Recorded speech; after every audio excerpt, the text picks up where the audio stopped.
Victoria Emergency Services. Please state the nature of your emergency. It's SeaWorld, our marine park.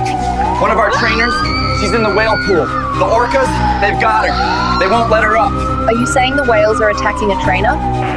Yes. She keeps surfacing, screaming, but they're dragging her under again. We can't get to her.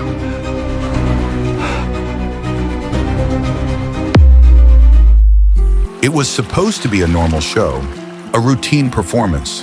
Smiles, applause, the magic of SeaWorld. But beneath that shimmering surface, something ancient stirred, something broken, something betrayed. The trainers had worked with him for years. They trusted him. They loved him. But on that day, February 24th, 2010, something changed. What happened to Dawn wasn't sudden. It was the final act in a long, painful story of captivity, confusion, and warning signs ignored. Dawn was more than a trainer. She was a dreamer, a woman who dedicated her life to these majestic creatures and paid the ultimate price. This is the terrifying last moments of Dawn Brancheau. If this story moves you, don't forget to like, share, and subscribe. Her story should never be forgotten. Before the headlines, before the heartbreak, there was Dawn. Dawn Brancheau wasn't just a SeaWorld trainer. She was the heartbeat of the Shamu Show, a woman whose life was defined not by fame, but by purpose. She joined SeaWorld in 1994, but her love for orcas began much earlier. At just 9 years old, she sat in the stands watching a Shamu show, eyes wide, heart full, and whispered to her mother, "That's what I want to do one day." She always said this was her dream job, and she made that dream real. Over 15 years, Dawn worked her way up to senior trainer, not through shortcuts or chance, but through discipline, compassion, and unwavering devotion. Colleagues described her as fearless. Visitors called her inspiring. And the animals she cared for? They responded to her like no other. There was a gentleness in her voice, a calm in her presence, and a fire in her spirit. But Dawn didn't just perform with these majestic beings. She lived for them. She trained with precision, studied with care, and fought for their well-being, even behind closed doors. She was more than a trainer. She was a protector, a bridge between two worlds. And though her life would end in the very place where her dream began, her legacy still echoes in every conversation about orcas, every rethinking of captivity, and in every heart that still remembers her smile. But not all dreams come without shadows, and not all performers choose the stage. Tilikum, SeaWorld's largest orca, measuring over 22 feet and weighing 12,000 pounds, was never born to entertain. He was taken. In 1983, off the icy coast of Iceland, a young calf swam beside his family, free, wild, whole, until human boats closed in. Explosives were thrown, nets dropped like a cage from the sky. The pod tried to flee, but Tilikum was torn from them, just 2 years old. Captured in Iceland, 1983. Just a baby, only 2 years old. He never saw his family again. They flew him across the world and dropped him into a concrete tank at Sealand of the Pacific in British Columbia. There he shared a cramped enclosure with 2 older female orcas, dominant, unpredictable, and aggressive. Tilikum was often raked, bullied, and isolated for hours, sometimes overnights, in a dark, barren metal container no bigger than a double garage. In 1991, something snapped. A young trainer, Kelty Byrne, slipped and fell into the pool. The whales, including Tilikum, dragged her under. She drowned before help could reach her. Kelty Byrne died February 1991. That incident shut Sealand down. Tilikum was labeled dangerous, but instead of being released, he was sold to SeaWorld. There, Tilikum became a main attraction, a moneymaker, a giant with presence. But the pain didn't leave him. In 1999, a homeless man snuck into the park after hours. The next morning, his lifeless body was found draped across Tilikum's back, naked, bruised, and bitten.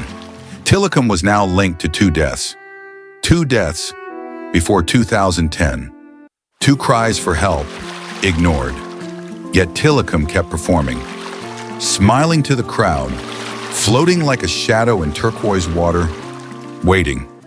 February 24th, 2010, a date that would become etched into SeaWorld's history and into the hearts of those who knew her. It was a crisp, beautiful Florida morning, the kind of morning where the air feels new, full of promise, where children tugged at their parents' hands, excited for the day ahead, where the hum of joy floated above the park like birdsong. Dawn Brancheau arrived early, like always, professional, focused, hair tied back, uniform sharp, clipboard in hand. She carried the weight of her role with quiet pride. This wasn't just another day. She was scheduled for a featured appearance. The Dine with Shamu show, an intimate session designed to bring guests closer than ever to the orcas. These were her favorite moments, where wonder could still be sparked, where connection could be felt beyond the splash zone.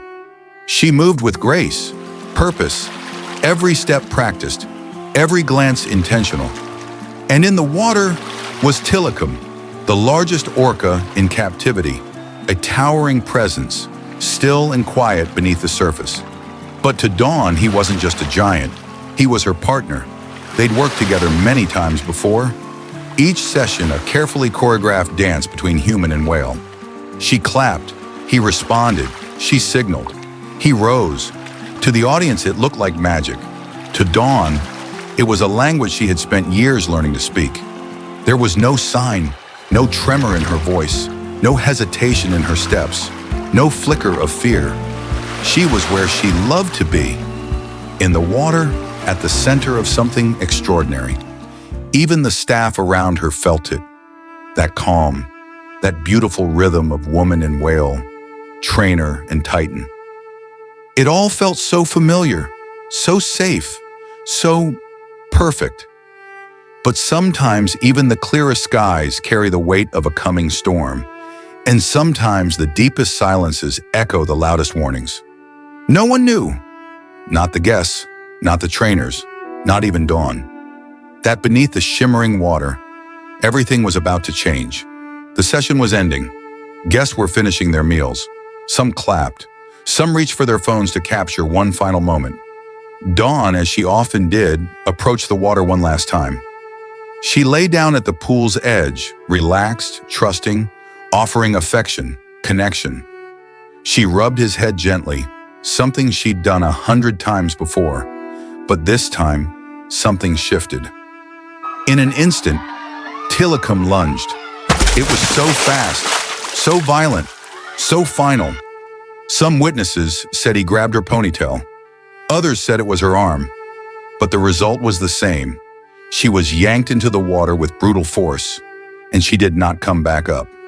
One moment, she was waving to the crowd.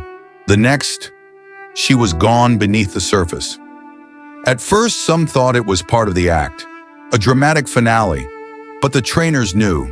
The stillness around them shattered into chaos. It was violent. He wouldn't let her go. He just kept going under, over, thrashing. Dawn resurfaced briefly. She tried to swim. She tried to signal. But Tilikum was already in full control. He dove. He twisted. He dragged her down again. She was trapped. In his mouth. In his world. And no human hand could reach her. They tried. They shouted commands. They banged the gates. They threw food. They opened the med pool. But Tilikum wouldn't respond. For 45 long, unrelenting minutes, he held her, dragged her, tossed her like a rag doll. Not out of rage, maybe not even out of malice, but out of a mind shaped by trauma, captivity, and confusion. There was no playbook for this, no protocol that could stop a whale weighing 6 tons, filled with decades of pain. Some say she was conscious for part of it, others pray she wasn't. But the truth is, no one knows for sure. Because what happened in that tank wasn't just physical, it was psychological. A collapse of trust, of control, of everything Dawn had poured her life into. And just like that, a dream turned into a nightmare. Not only for Dawn, but for everyone who had ever believed the illusion. In those first frantic moments, reality hadn't fully landed. Some still hoped it was a mistake. that maybe, just maybe, she'd surface, cough, cry, move. But as minutes dragged on, hope began to shatter. Tilikum wouldn't let go. Dawn's lifeless body was still in the pool, held, gripped, guarded by the same whale she had trusted. Emergency teams tried everything. They lowered the med lift, signaled commands, dropped nets, but nothing worked. He had her, and he wasn't giving her back. Witnesses says he just wouldn't let go. It was like he didn't want anyone near her. He didn't want to stop. It wasn't until much later, after Tilikum finally released her, that they could retrieve what remained. Autopsy report says, cause of death, drowning and multiple traumatic injuries, scalp avulsion, fractures to the jaw, ribs and cervical spine, avulsed organs, severe internal bleeding, dislocated limbs.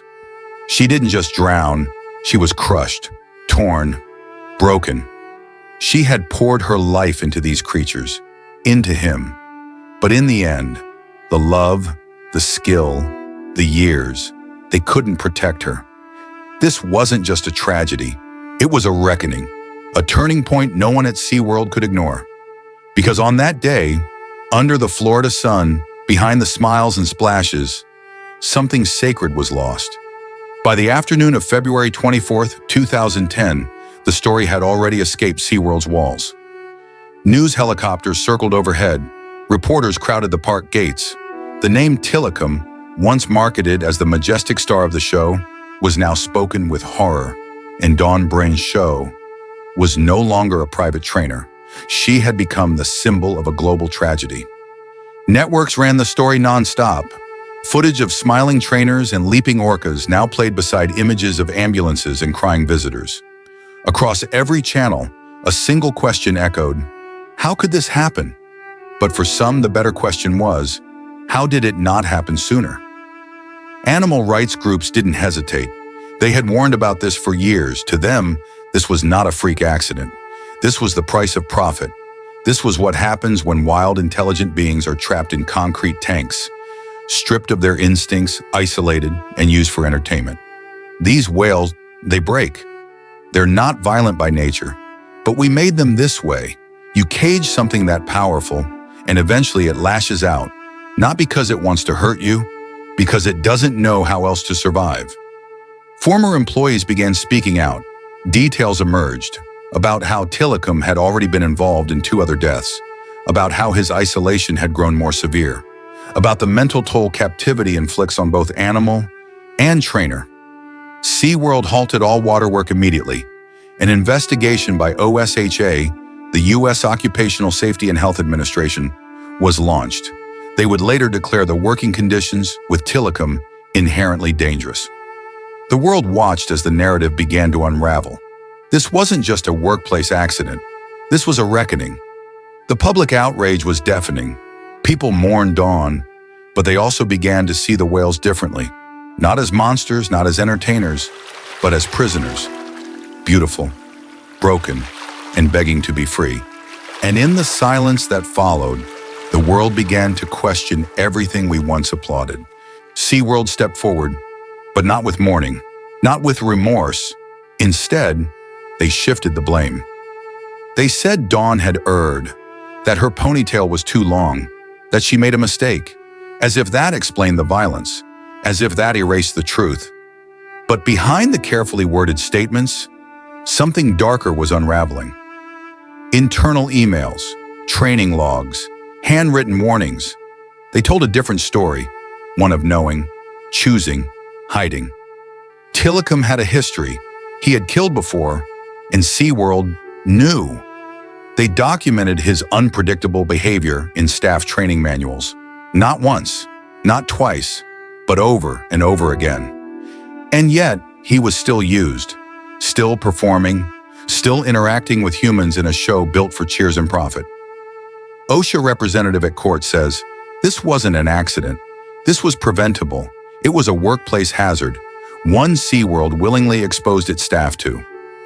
In 2012, OSHA, the Occupational Safety and Health Administration, found SeaWorld willfully violated safety protocols, not by oversight, not by chance, but by choice.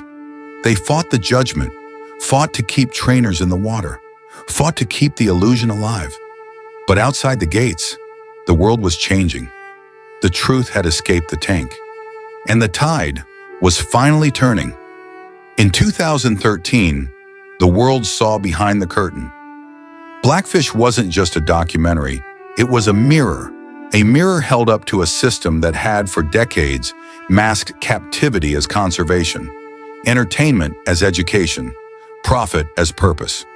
It told the story SeaWorld never wanted the public to hear, not just about Dawn's death, but about years of psychological torment, isolation, repetition, the breaking of both animal and human spirits. It wasn't sensational, it was sorrowful. People didn't just see Tilikum as a killer anymore. They saw him as a prisoner, a soul crushed by confinement, a being that had cried out, and no one listened, until now.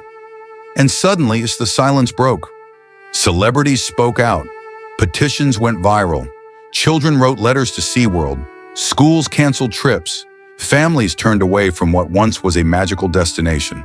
The backlash was overwhelming. Attendance plummeted, stock prices dropped, sponsors withdrew. SeaWorld had spent decades building an empire, and Blackfish unraveled it in 83 minutes. In 2016, SeaWorld surrendered to the tide of public conscience. They announced the end of orca breeding. No new orcas would ever be born into their tanks again. And Tilikum, the orca who changed everything, was never made to perform again. He spent his final days not on stage, but floating in silence. He was no longer an attraction. He was a symbol of pain, of awareness, of the price paid when profit overshadows compassion. In the years that followed Dawn's death, Tilikum's world grew smaller. No cheers, no spotlight, no stage, just walls, water, and waiting. He had performed for millions. He had brought in billions. But when it was all said and done, he spent his final years in near total isolation. Fade an image of Tilikum resting against the gate, eyes dull. No more jumps, no more crowds, just floating, circling, fading. By 2016, Tilikum was sick, suffering from a persistent lung infection. The very organ he used to sing, to breathe, to call out, was failing him. There was no cure, no remedy, no redemption, just the silent punishment of a life lived out of place. Born to roam the icy oceans, he died in a tank smaller than a parking lot. Tilikum died on January 6, 2017. His heart stopped, but it had broken long before. The giant who had once soared through the air now sank to the bottom of the pool for the last time. Some called him a monster, others a victim. But one truth remained undeniable. Tilikum was a soul confined, a life distorted, a tragedy bred, not born. The woman whose light brought joy to thousands, whose laughter echoed off the water, was gone, both gone, too soon, too cruelly. But their stories, intertwined in pain and purpose, still speak of captivity, of cost, of consequences, and of the deep, aching need for change. To the world, she became a headline. But to those who knew her, Dawn Brancheau was so much more than a tragic story. She was a daughter whose smile lit up a room, a sister whose laughter still echoes in the hearts she left behind, a wife, a best friend, a woman who chased her childhood dream and made it her mission. She believed in connection, in healing, in awe. Dawn didn't just train animals. She loved them. She spoke their language. She saw their soul. She was the kind of person who gave to animals, to strangers, to anyone who needed love. And when the tragedy struck, it shook the world. But her legacy didn't end there. It deepened. It ignited a conversation we could no longer ignore. The Dawn Brancheau Foundation lives on, lifting up the forgotten, feeding the hungry, caring for the broken, because that's who Dawn was, and still is. But behind the tributes lies the pain of a life cut short, the question that haunts every tear, every tribute. Did we lose her because we ignored the warnings? Because we thought wonder was worth the risk? Because we asked too much of a creature who had given all it could? But the question remains, was this the price of entertainment? Or the cost of ignoring nature for too long? Her life deserves to be remembered. Her story deserves to be told. If this story moved you, please like, share, and subscribe. Let the world remember Dawn, not just how she died, but how she lived.